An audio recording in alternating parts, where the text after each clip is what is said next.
Hello everyone, welcome to second video on the topic of fins or extended surfaces. In the previous video, so we derived one equation, that is d square theta by dx square plus m square theta is equal to 0. So this equation describes the temperature.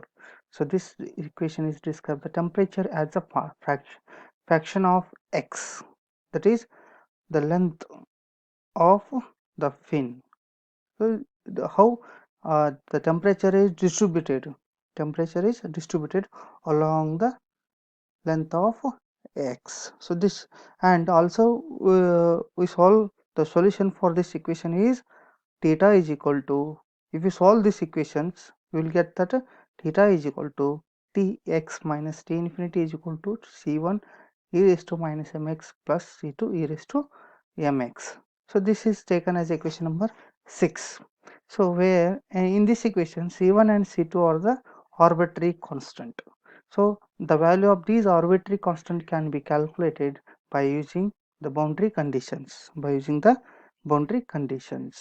Okay, before going to applying the boundary conditions, we have to see the another form of this temperature distributions. So in these equations what happens, so it is in the form of x here, that is C1 e raised to minus mx plus C2 e raised to mx, but we can see that temperature distribution in another form. So for that we know that sine hyperbolic mx is equal to e raised to mx minus e raised to minus mx by 2, and cos hyperbolic mx is equal to what, e raised to mx plus e raised to minus mx divided by 2.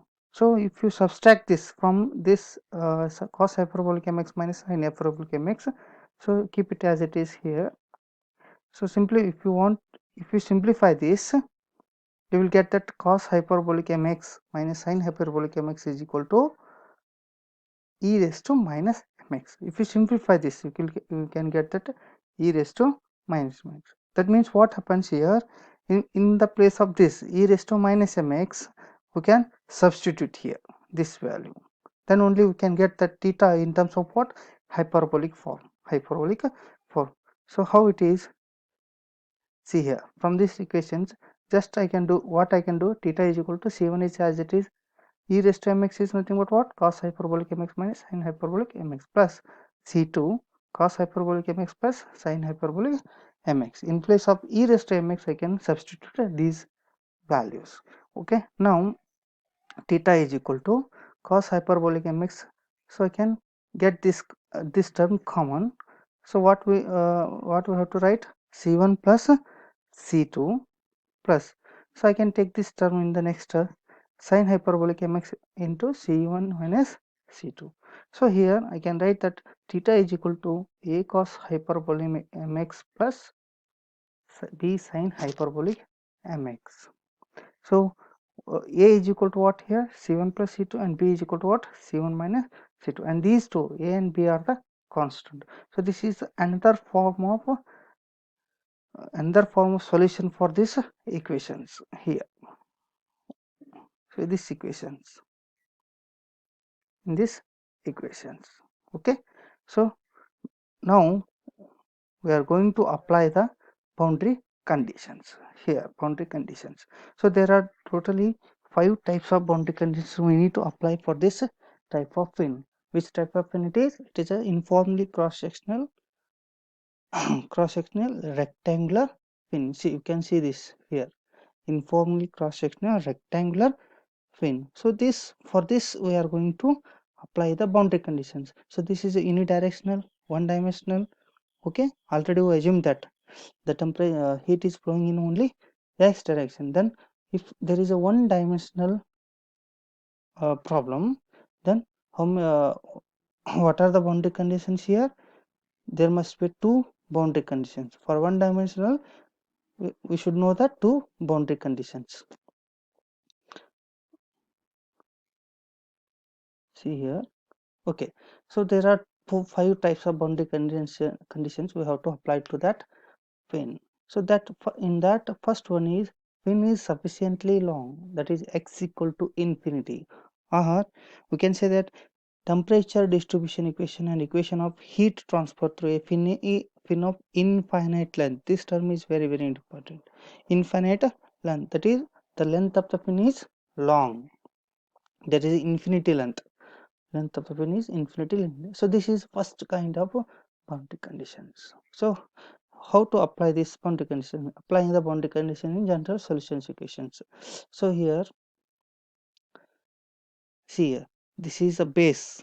So that base is maintained at a T0 temperature, and this is a length of fin, that is infinity, x equal to infinity. So what happens? This curve, what it represents, the temperature distribution or temperature profile. It shows the temperature profile. So what happens here? The temperature difference between these two is maximum, and if you move through the length of the fin, what happens? The temperature difference is reduces. Why it is so? Initially, the temperature of this surface is more, and the temperature of the environment. So obviously, if you can take this 100 degrees Celsius temperature at this surfaces and 20 degrees, then it becomes what? 100 minus 18. So after, if you move through this length of the fin, what happens here? Already some amount of heat is transferred to the environment. So obviously, at this surface is less than the 100 degrees Celsius. Say for it is a 90 degrees. Next minus next what happens here? 90 minus 20, like this. So if you move through the move throughout the length of the infinite length of the pin, what happens here? The temperature differences between the environmental and this surfaces become zero, because so at this position, what happens? The heat is transferred to the environment throughout the length of the fin. So okay, so we can show this. So this is a base, and so this gap, it indicates the length of the pin is infinite. The length of the pin is infinity.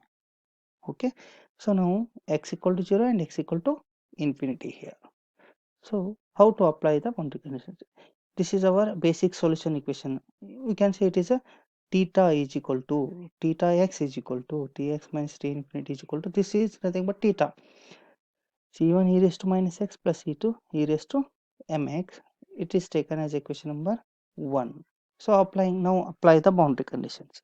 So what it is one dimensional, there are two boundaries. One dimensional, two boundaries, 1 and 2 here. So here at x equal to 0, at this space, at x equal to 0, our tx of tx is equal to t naught. At this temperature, this surface is maintained at temperature of t naught. So applying these to these equations, what happens here? T of is equal to t naught minus t infinity is equal to c1 e raised to minus, put x equal to 0, e raised to minus m into 0 plus c2 e raised to m into 0. So what we left? So this is nothing but our theta naught. If it is t of x, then it is tx. If it is t naught, then it is theta naught is equal to, if you simplify this, c1 plus c2, because e raised to 0 is 1. E raised to 0 is 1. 1 into c2 is c2. 1 into 7 is c1. So it becomes equation number 2. And applying the second boundary conditions, that is here. This is, so at x equal to infinity, so then t of x equal to t infinity. Here t of x is equal to t naught, here t of x is equal to t infinity. So now what happens here? Substitute these two value in this equation number 1.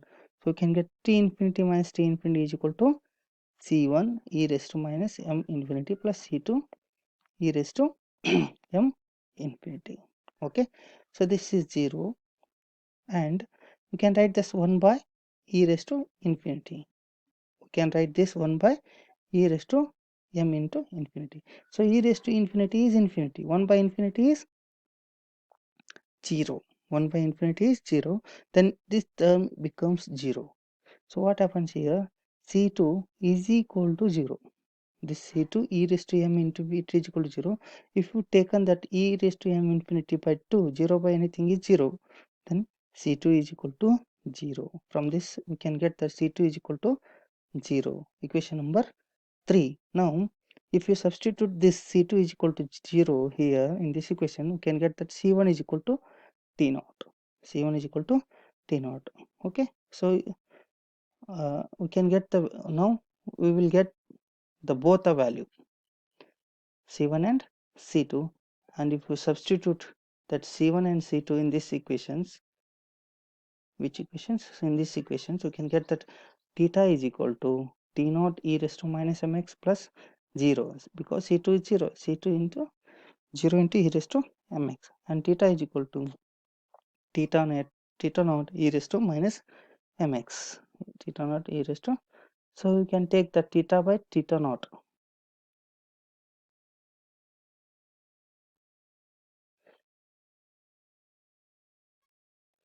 Here theta by theta naught is equal to e raised to minus x. Theta is nothing but what? T of x minus t infinity. Theta naught is nothing but t naught minus t infinity is equal to e raised to minus mx. This is our required equation for the temperature distributions.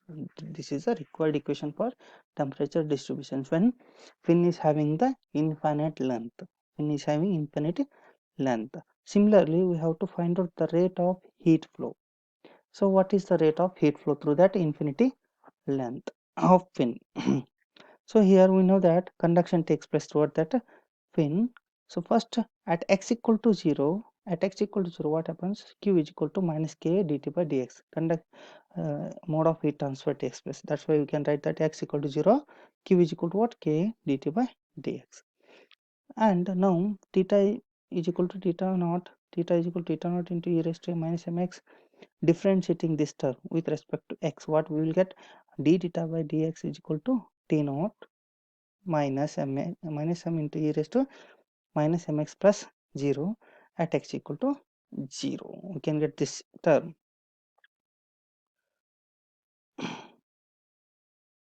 Here if you put that x equal to 0, can get the d theta by dx is equal to minus m into theta naught. So if you simplify this, we can get, this is equation number 5.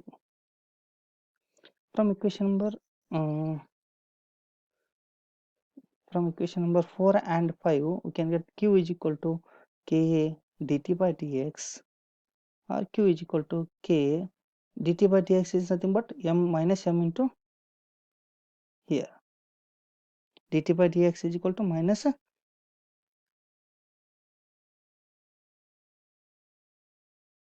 dt by dx is minus m dt theta naught. Here we can substitute that dt by dx is equal to minus m into theta naught. So q is equal to Ka minus into minus plus m into theta naught. Substituting the value of m, we already know that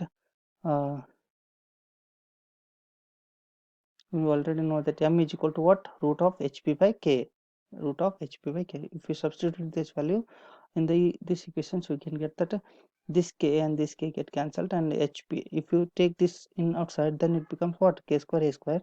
So that 1k and 1k is 1a and 1a get cancelled. Now we left with root of hpk into theta naught. So here q is equal to root of hpk. Theta naught is nothing but what? T naught minus T infinity. So this is a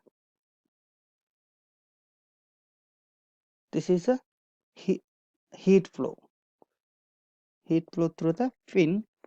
Fin is having infinity length. I hope you understood this. Thank you. And second kind of boundary conditions we will discuss in the next video. Thank you very much.